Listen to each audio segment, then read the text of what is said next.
Hello friends, आप देख रहे हैं आपका चैनल शेयर बाजार विद आयुष। और दोस्तों इस वीडियो में बात करेंगे किसके बारे में, तीन स्टॉक्स के बारे में स्पेसिफिकली। ट्रांसरेल लाइटिंग, ममता मशीनरी और डैम कैपिटल एडवाइजर्स। इन तीनों स्टॉक्स के बारे में इस वीडियो में हम चर्चा करने वाले हैं, तो आप लोग देखिएगा वीडियो को पूरा ज़रूर। तो दोस्तों आज के दिन अगर देखा जाए तो नो डाउट मार्केट्स के लिए one of the best days साल की शुरुआत है। और दोस्तों कह सकते हैं दूसरे दिन बाजार ने एक धमाका कर दिया आज, जब शानदार तेज़ी हमको देखने को मिली। और शानदार तेज़ी में कह सकते हैं दोस्तों पार्टिसिपेशन आपको हर तरफ से देखने को मिला। तो आज के दिन दोस्तों जो रिसेंटली लिस्टेड कंपनीज है वहाँ पर भी अच्छा मूव देखने को मिला। और ऑलमोस्ट दोस्तों ट्रांसरेल लाइटिंग आप कह सकते हैं लीड कर रहा था पूरे पैक को। 645 पे दोस्तों काउंटर आज क्लोज होता हुआ नजर आया। करीबन 80 रुपये के आसपास की तेज़ी हमको देखने को मिली। क्लोज टू 15% दोस्तों जो काउंटर है वो हमको आज के दिन चलता हुआ दिख गया।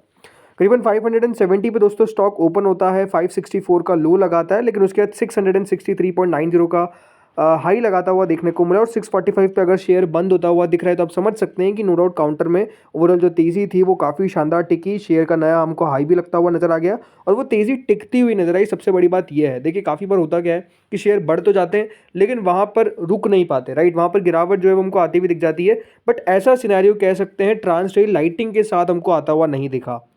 देखिए हाल ही की लिस्टेड कंपनी है। कंपनी की मार्केट कैप करीबन 8,621 करोड़ के आसपास है। स्टॉक का प्राइस टू अर्निंग आपको 37.5 का देखने को मिलेगा। लेकिन कंपनी के दोस्तों जो रिटर्न रेशियोज है, like return on capital employed, return on equity, वो आपको काफ़ी बढ़िया देखने को मिलेंगे। Like 35% return on capital employed ROCE है और ROE कंपनी का 24.1% है। जब दोस्तों कंपनी इस प्रकार की आपको देखने को मिलती है तो नो डाउट ये समझ सकते हैं कि कंपनी बहुत बेहतर दिख रही है, राइट। इसके अलावा अगर आप कंपनी के फाइनेंशियल्स भी देखेंगे तो वहाँ पर भी आपको ग्रोथ देखने को मिलेगी। लाइक कंपनी के अगर आप नंबर्स देखेंगे तो कंपनी की सेल करीबन 4,000 करोड़ पे हमको पहुंचती हुई नजर आ गई इन FY24। कंपनी के मार्जिन 14% के हैं। जो प्रॉफिटेबिलिटी है वो कंपनी का 200 करोड़ से ऊपर का है। 233 करोड़ का कंपनी का प्रॉफिट है। तो सबसे बढ़िया बात क्या है कि ये जो पूरा सेक्टर है ना, ये अपने आप में काफ़ी ज़्यादा भी आप हॉट कह सकते हैं। क्यों? बिकॉज एक्सपेक्टेशंस है कि ये जो पूरा सेक्टर है ट्रांसमिशन एंड डिस्ट्रीब्यूशन का, ये जो सेक्टर है दोस्तों ये सिग्निफिकेंटली ग्रो करेगा। क्योंकि जो सरकार का प्लान है, जो नेशनल इलेक्ट्रिसिटी प्लान, जो NEP प्लान है 2023 से 2032 में, सरकार ये एम कर रही है कि किस तरीके से ट्रांसमिशन कैपेसिटी को 35% तक इंक्रीज़ किया जाए।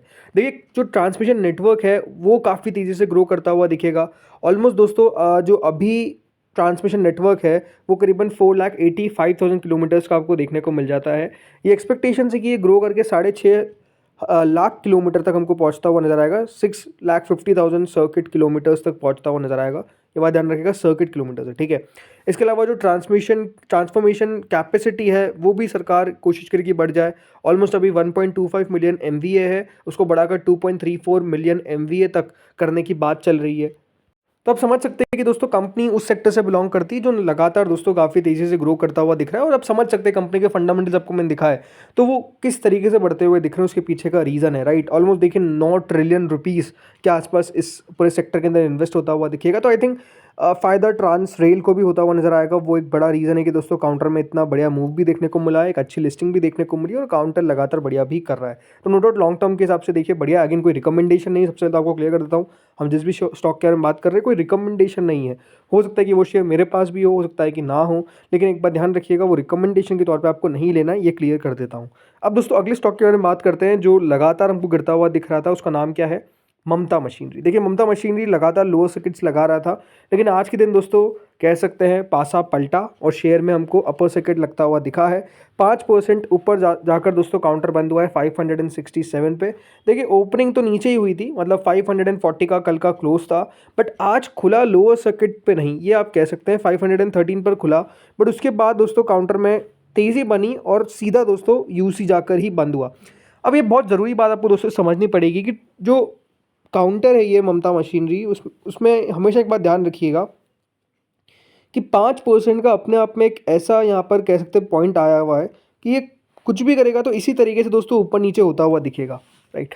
अगर ये लगातार दोस्तों इसी तरीके से हमको ऊपर नीचे होता हुआ दिख रहा है, इसका मतलब क्या मैं कहने की कोशिश कर रहा हूँ, इसका मतलब ये है दोस्तों कि स्टॉक के अंदर बहुत अभी चांसेस है कि अगर अब ये थोड़े दिन तेज़ी भी कर जाए, फॉर एग्जांपल 1-2 दिन बढ़ जाए, वापस चांसेस है कि लो सर्किट लगा देगा। तो अभी एक बार ध्यान रखिए इस स्टॉक के अंदर, अगर आप सोच रहे हैं कि मैं पैसा डाल देता हूँ, बढ़िया यहाँ पर कंपनी है, मतलब ठीक है अभी अपर सर्किट लग सकते हैं यहाँ पर, बट आपको समझ में आना चाहिए कि हो सकता है कि आप निकल ही नहीं पाए। बिकॉज इसके अंदर वो 5% का सबसे बड़ा खेल चल रहा है।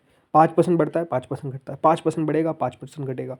फिर होता क्या है देखिए, 5% का जब अपर सर्किट लग जाता है तो कोई बाय नहीं कर पाता है, और जब लोअर सर्किट लग जाता है तो कोई सेल नहीं कर पाता है। तो आई थिंक थोड़ा सा भी आप वेट एंड वॉच करिए, काउंटर को स्टेबल होने दीजिए। जब तक दोस्तों ये जो शेयर है वो स्टेबल नहीं होगा तब तक आप समझ नहीं पाएंगे कि देखिए किस तरीके का मूव आ रहा है। कंपनी नो डाउट बढ़िया है, मैं आपको साफ कहता हूँ, कंपनी के अंदर कोई भी दिक्कत नज़र नहीं आती है, बट अगेन जिस तरीके की लिस्टिंग हमको देखने को मिली वो लिस्टिंग ही अपने आप में इतनी ताबड़तोड़ थी कि उसके बाद दोस्तों थोड़ा बहुत तो गिरना ही था, वो आई थिंक होता हुआ दिख चुका है। लेकिन अभी भी ये बिल्कुल भी नहीं कहा जा सकता कि देखिए कब जाकर ये गिरावट हमको रुकती हुई नजर आएगी, राइट। तो ये गिरावट तेजी कब तक चलती हुई नजर आएगी थोड़ा सा बताना मुश्किल है, इसलिए कह रहा हूँ कि थोड़ा सा वेट करिए। जब तक देखिए स्टॉक नॉर्मली नहीं करता है तब तक मेरे सबसे हाथ डालना आपके लिए थोड़ा सा नुकसानदायक भी हो सकता है। अब आते हैं दोस्तों अगली कंपनी पे जिसका नाम है डैम कैपिटल एडवाइजर्स। देखिए 4% तक स्टॉक हमको आज बढ़ता हुआ दिख गया, करीबन 15 रुपये 30 पैसे की तेज़ी हमको देखने को मिली। 398 पे शेयर बंद हुआ है, लेकिन अगर आपको समझ में आना चाहिए कि इसके अंदर गिरावट भी हो गई थी, राइट। जो शेयर का यहाँ पर ऑलमोस्ट हमको हाई टच होता हुआ नज़र आया था लिस्टिंग के दिन, करीबन 456.90 का। वहाँ से दोस्तों शेयर नीचे गया, शेयर ने अपना ऑलमोस्ट लो लगाया 363.55 का, और अगर आज आप देखेंगे तो शेयर 400 रुपये के पार जाता हुआ दिखा, लेकिन 400 रुपये के ऊपर हमको क्लोजिंग देखने को नहीं मिल पाई डैम कैपिटल एडवाइजर्स के अंदर। देखिए यहाँ पर भी एक्सपेक्टेशंस क्या है ना कि देखिए ये जो बिजनेसेस है लाइक डैम कैपिटल हो गया, एंजल वन हो गया, नोवामा वेल्थ हो गया, right, wealth advisory businesses, stock broking businesses, right, investment banking businesses, ये एक्सपेक्टेशन है कि दोस्तों जब इकोनॉमी ग्रो करती हुई नजर आती है तो ये बिजनेसेस सबसे बढ़िया करते हैं। उसके पीछे का रीज़न है कि देखिए बहुत सारी कंपनीज कोशिश करेगी कि वो बाजार में आए, शेयर बाजार तो अपने आप में देखिए बूमिंग रहेगा ही। अब एक्सपेक्टेशंस क्या, एक्सपेक्टेशन दोस्तों यही है कि भारत की जो इकोनॉमी है वो थर्ड लार्जेस्ट ग्लोबल इकोनॉमी हो जाएगी बाय 2030, राइट। ये किसके द्वारा बताया गया, ये दोस्तों आप समझेंगे तो JP मॉर्गन के द्वारा बताया गया है, S&P के द्वारा बताया गया है, रिलायंस चेयरमैन जो है दोस्तों मुकेश अंबानी सर, उनकी तरफ बताया गया कि करीबन $10 ट्रिलियन हमारी इकोनॉमी हो जाएगी बाय 2030, अभी 4 के आसपास है। तब समझ सकते हैं कि जो ग्रोथ की बात हो रही है कि अगले 5 सालों के अंदर अगर इतनी बड़ी ग्रोथ हमको देखने को मिलेगी, मोर देन डबल हमारी दोस्तों यहाँ पर अगर GDP हो जाती है, राइट, तो हमारी इकोनॉमी हो जाती है, तो आप समझ सकते हैं कि दोस्तों किस तरीके से ये सब बिजनेसेस भी आपको ग्रो करते हुए नजर आएंगे। ये कोई ज़्यादा वो सोचने वाली बात नहीं है, राइट। यहाँ पर भी देखिए आपको बहुत IPOs आते हुए देखने को मिलेंगे, बहुत OFS आते हुए देखने को मिलेंगे, बहुत राइट इशू आते हुए नजर आएंगे, बहुत QIPs होगी, राइट। तो इन्वेस्टमेंट बैंकिंग का बिजनेस भी ग्रो करता हुआ नजर आएगा, ये एक्सपेक्टेशंस है, राइट। तो यही इस हिसाब से याद रखिएगा, बाजार जो है वो बेसिकली वैल्यू करता हुआ दिखता है। वैसे देखिए डैम कैपिटल में एक दिक्कत वाली बात क्या है, वो है दोस्तों इसके वैल्यूएशंस। कंपनी दोस्तों ट्रेड करती है जब PE ऑफ 40, ऑलमोस्ट 40 के PE पे याद रखिएगा काउंटर ट्रेड करता हुआ दिखता है। बाकी की अगर आप कंपनीज देखेंगे लाइक IIFL कैपिटल 15 की PE पे मिल जाता है, नोवामा वेल्थ 31 की PE पे मिलता है, ये चलिए थोड़ा सा महंगा है।